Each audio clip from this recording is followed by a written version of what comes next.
निराशीर्यत चित्तात्मा त्यक्त सर्व परिग्रहः शारीरं केवलं कर्म कुर्वन्नाप्नोति किल्बिषम्।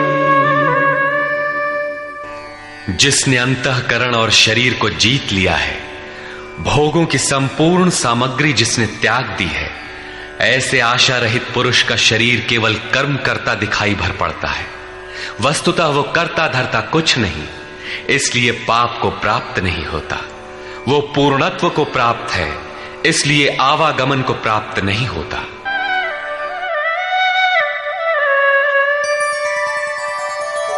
यदृच्छालाभ संतुष्टो द्वन्द्वातीतो विमत्सरः समः सिद्धावसिद्धौ च कृत्वापि न निबध्यते।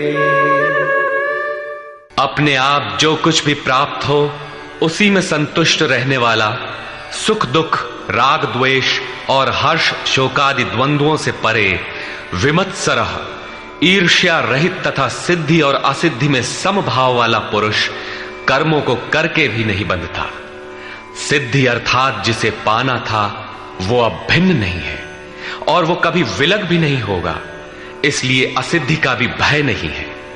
इस प्रकार सिद्धि और असिद्धि में समभाव वाला पुरुष कर्म करके भी नहीं बंधता। कौन सा कर्म वो करता है? वही नियत कर्म, यज्ञ की प्रक्रिया। इसी को दोहराते हुए कहते हैं,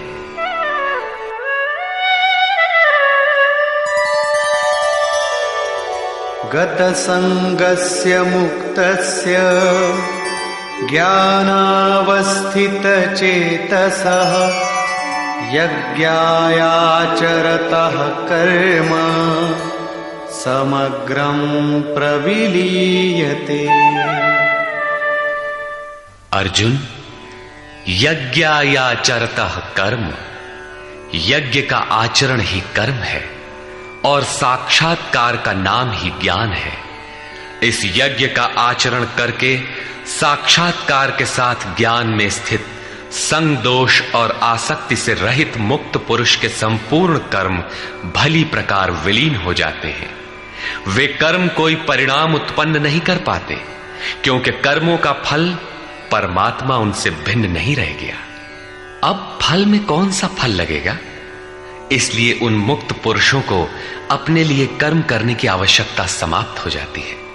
फिर भी लोक संग्रह के लिए वे कर्म करते ही हैं और करते हुए भी वे इन कर्मों से लिप्त नहीं होते।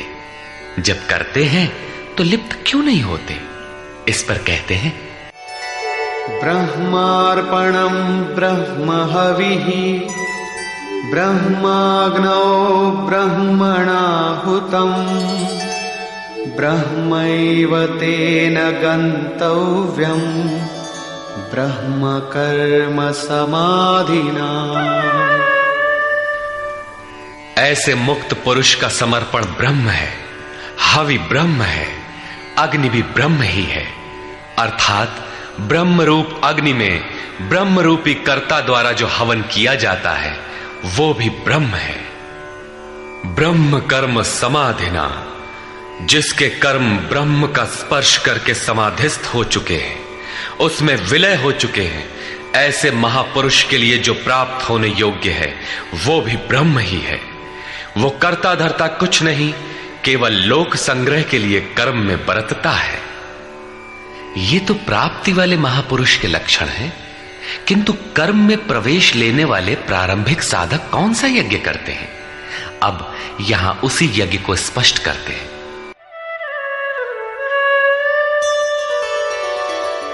दैवमेवापरे यज्ञं योगिनः पर्युपासते ब्रह्माग्नावपरे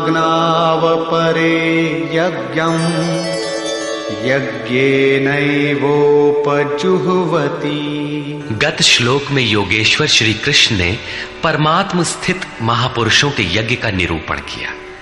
किंतु दूसरे योगी जो अभी उस तत्व में स्थित नहीं हुए हैं, क्रिया में प्रवेश करने वाले हैं, वे आरंभ कहां से करें?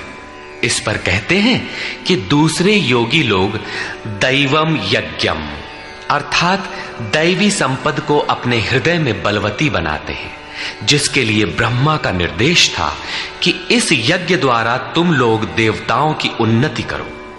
ज्यों ज्यों हृदय देश में दैवी संपद अर्जित होगी, वही तुम्हारी प्रगति होगी और क्रमशः परस्पर उन्नति करके परम श्रेय को प्राप्त करो। दैवी संपद को हृदय देश में बलवती बनाना प्रवेशिका श्रेणी के योगियों का यज्ञ है। वो दैवी संपद अध्याय 16 के आरंभिक 3 श्लोकों में वर्णित है, जो हैं तो सब में केवल महत्वपूर्ण कर्तव्य समझकर उनकी जागृति करें, उनमें लगे। इन्हीं को इंगित करते हुए योगेश्वर ने कहा कि अर्जुन, तू शोक मत कर, क्योंकि तू दैवी संपद को प्राप्त हुआ है। तू मुझ में निवास करेगा, मेरे ही शाश्वत स्वरूप को प्राप्त करेगा, क्योंकि ये दैवी संपद परम कल्याण के लिए ही है। और इसके विपरीत आसुरी संपद नीच और अधम योनियों का कारण है। इसी आसुरी संपद का हवन होने लगता है, इसलिए ये यज्ञ है और यहीं से यज्ञ का आरंभ है। दूसरे योगी ब्रह्माग्नौ पर ब्रह्म परमात्म रूप अग्नि में यज्ञ के द्वारा ही यज्ञ का अनुष्ठान करते हैं।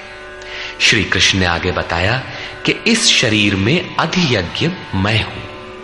यज्ञों का अधिष्ठाता अर्थात यज्ञ जिसमें विलय होते हैं, वो पुरुष मैं हूं। श्री कृष्ण एक योगी थे, सद्गुरु थे।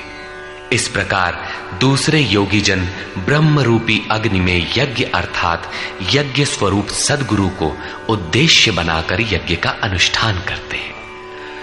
सारांशतः सद्गुरु के स्वरूप का ध्यान करते हैं।